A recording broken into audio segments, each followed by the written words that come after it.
I'm joined in the studio by Dr. Eytan Cohen, Yanarocak here, Turkey expert for the Jerusalem Institute for Strategy and Security. Thanks for being with us. I want to jump into this. I mean, each country clearly at this meeting, Russians, Iranians, Turkey, they have their own reasons for coming to this meeting. But I was struck looking at President Erdogan. I mean, obviously, Russia and Iran, pariahs of the West right now. But Erdogan, I mean, coming after a month ago where his country uncovers an Iranian plot to perpetrate terror against Israelis in Istanbul. Here he is sitting next to the Iranian president, condemning terror, essentially, worldwide, or just the look of going to Tehran. What's he up to right now? What pushed him into this meeting? Well, Erdogan is a great political animal, we can say. He went to Tehran with this file, with the Israeli, with this about the Israeli tourist issue. Yeah, definitely.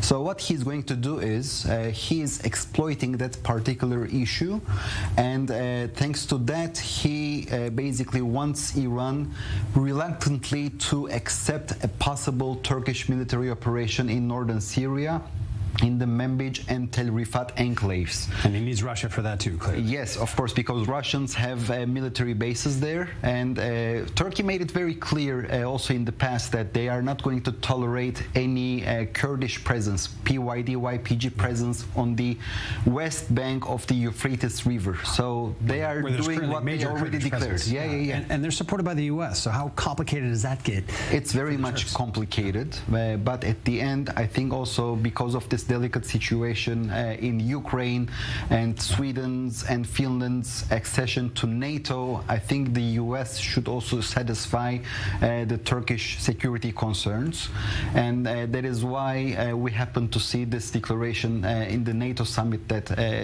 the NATO allies would back Turkey in its fight against terrorism.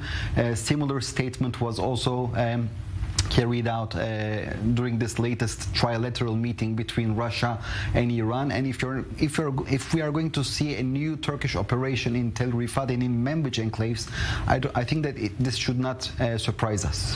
What kind of threat is Turkey facing from northern Syria? I mean, the Kurds are in battle inward, fighting ISIS, fighting the Assad regime. Who knows who else? Are they threatening Turkey right now? Okay, so this is something very deep. This is basically... It's a long issue, an old issue. It's a long history about the Turkish security, national security doctrine.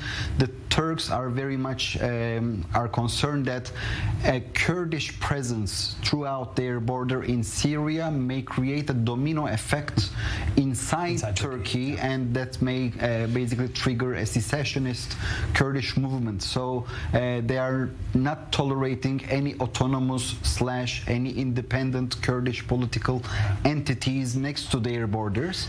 So they would like to kill this formation when it is small and when they are capable of doing it.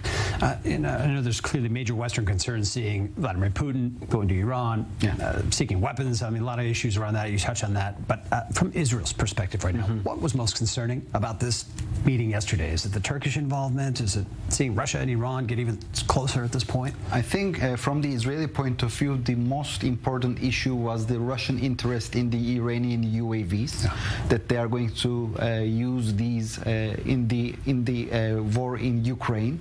And of course, this would also provide some funds and an oxygen to the Iranian economy, which should also, this is a major Western operation to squeeze that economy.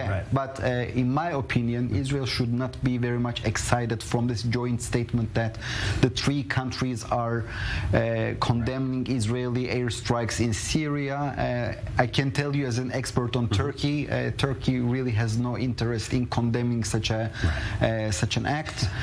From their perspective, it's a lip service only to satisfy the Iranians so that they could proceed with their own agenda in Syria. It's one of these summits where all the discussion truly behind closed doors here and not to the media. But Dr. Eytan Cohen, Yanarocak, thanks for being with us on this fascinating subject.